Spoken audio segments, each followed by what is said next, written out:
পিছে নাই ই পাতাই বোলে তোমাৰ বাহিৰে বেলেগ কোনো ছোৱালীকে বিয়া নাপাতে মাৰি ঘোষণা কৰিছে বেলিটো ভাল পাতে গা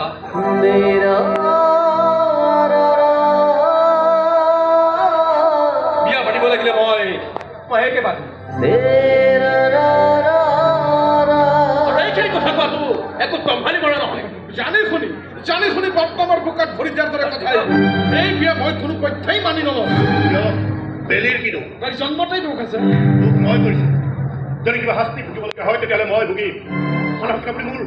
ছোৱালীজনীক কাঠঘৰত থিয় কৰাইছে এইবোৰ পাৰ্চনেল প্ৰব্লেম পাৰি নিজে চল্ভ কৰিব মাক দেউতাকৰ ওচৰত সন্তানৰ কোনো কথাই পাৰ্চনেল নাথাকে সন্তানে আঘাত পালে মাক দেউতাকৰ কষ্ট বেছি হয় ইও মোক বহুত কষ্ট দিছে মোৰ অহংকাৰত আঘাত হানিছে মই কেতিয়াও অহংকাৰ কৰি কথা নকওঁ কিন্তু যিহেতু আপুনি মোৰ ছোৱালীৰ জীৱনক লৈ প্ৰশ্ন উত্থাপন কৰিছে তেতিয়াহ'লে ময়ো অহংকাৰ কৰি কওঁ আপোনাৰ ল'ৰাই চাকৰি কৰি যিকেইটা দৰমহা পাব তাতকৈ বেছি দৰমহা মোৰ ড্ৰাইভাৰে ড্ৰ কৰে যিটো অফিচত আপোনাৰ ল'ৰাই চাকৰি কৰিব মোৰ তেনেকুৱা 4টা অফিচ অসমৰ বিভিন্ন ঠাইত চলি আছে আপুনি যিজন অফিচাৰ জীয়েকৰ লগত আপোনাৰ ল'ৰাৰ বিয়া খাটাং কৰিছে তেনেকুৱা গন্দাই অফিচাৰে বিহু পূজাত মোৰ পৰা কিবা এটা পাম বুলি মোৰ ঘৰৰ সন্মুখত থিয় হৈ থাকে তেনেকুৱা এজন মানুহৰ জোৱাই হ'বলৈ বহুত উপযুক্ত ল'ৰাই শাৰী পাতিলে আৰু আপুনি বাপেকটো হৈও নিজৰ সন্তানক সেই সুযোগটোৰ পৰা বঞ্চিত কৰিব বিচাৰে মই কিন্তু মোৰ সন্তানক বঞ্চিত নকৰোঁ তাই নিজৰ জীৱন সংগীজন নিজেই বাছি লওঁ চৰ্ত মাত্ৰ এটাই কন্যাদান কেৱল মই কৰিম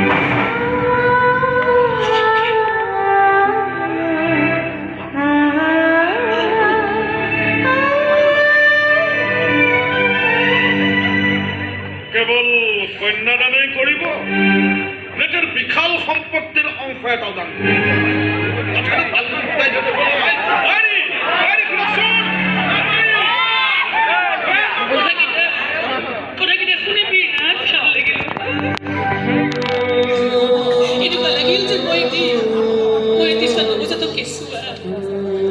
কোনোবাই যেন মোক গোলাপ তুলি ওপৰলৈ দাঙি ধৰিছে আৰু চিঞৰি সুধিছে চিনি পাইছনে নাই মই তোৰ দেউতা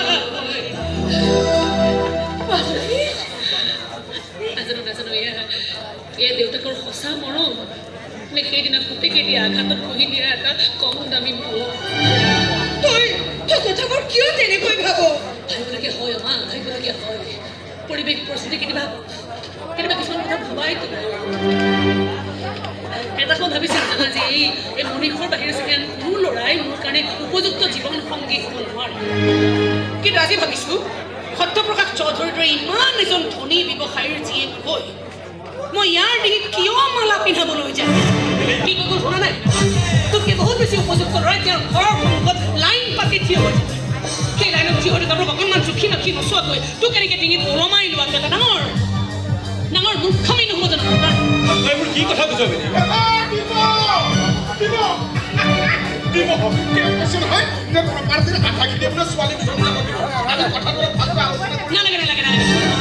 তেতিয়াই এই মুহূৰ্ততে দুয়োজনে এইখন ঘৰ পৰা ওলাইছে আপোনাৰ ল'ৰাকো ভালকে বান্ধি থৈ দিব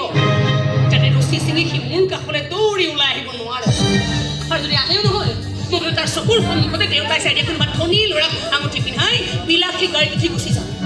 গাড়ীৰ চকাৰ ধূলিখিনি খোৱাৰ বাহিৰে বেলেগ একো নাপাব আপোনাৰ ল'ৰাই আৰু ইয়াৰ প্ৰস্তাৱৰে আপুনি আৰু কোনোদিন নাহিব এইখন আহিলে কিন্তু সঁচা কথা কৈছোঁ আপোনাকো মই বান্ধি থৈ দিম যাতে আন কোনো বিয়াৰ বজাৰত নিজৰ সন্তানক গৈ আপুনি নিলাম কৰিবগৈ নোৱাৰে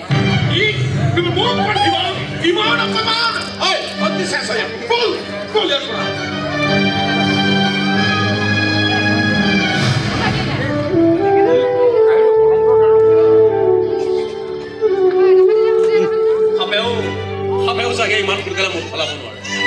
যিমান সোনকালে তই মুঠ খলাইছ আমাৰ মাক মাৰিব লাগিব আমাৰ ডেড বডিবোৰ গুচি তাণ্ডৱ নাচিব লাগিব তই বহুত কাম আছে তোৰ কৰিবলগীয়া আজি তইতো মোক মাৰি পেলাবই লাগিব কিয়নো আমি বুঢ়াবোৰ বেয়া মানুহ কেউ কিছু নহয় আমি দুখীয়া ডাল দৰিদ্ৰ দুৰ্বল মানুহ সেইবোৰ মানুহে কেতিয়াও কোনো আশা কৰিব নাপায় কিন্তু আমি কৰিছিলোঁ নিজৰ দেউতাক আমি দেউতাক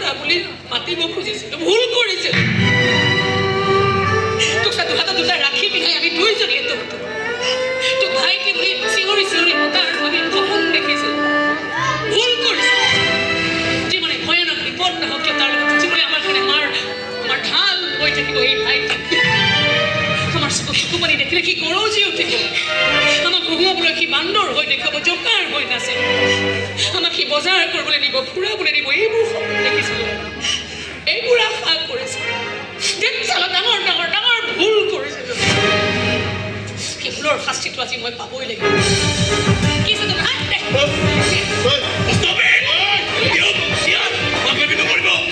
আইন হাতত তুলি ল'ব নোৱাৰে আপুনি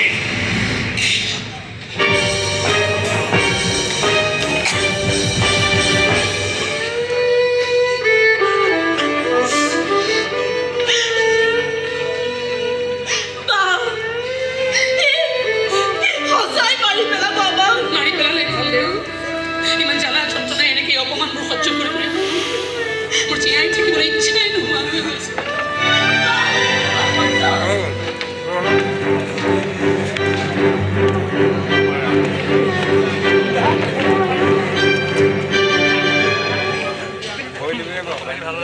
এই কম বয়সতে বৰ ডেঞ্জাৰ গুণ্ডাটা হৈ উঠিছে দেই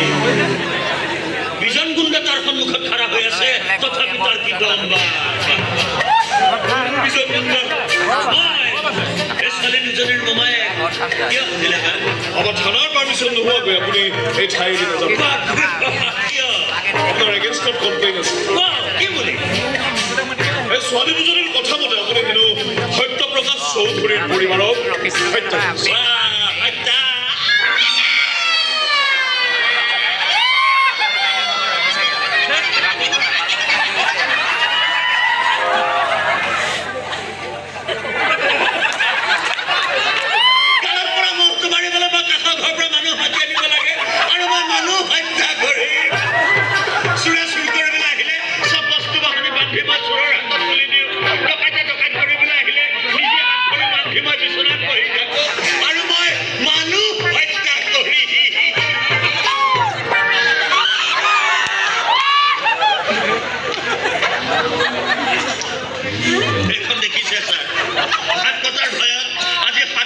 মই চুৰিখন ধাৰ কৰিব পৰা নাই ধৈৰ্যৰ পিতন খোৱাৰ ভয়ত আজিলৈকে মই বিয়া পাতিব নোৱাৰিলো আৰু মই মানুহ হত্যা কৰিম এই নিমাখিত মানুহটোক লকাপত ভৰাই থৈ লকাপত ধজিয়া উৰুৱাই নিদিব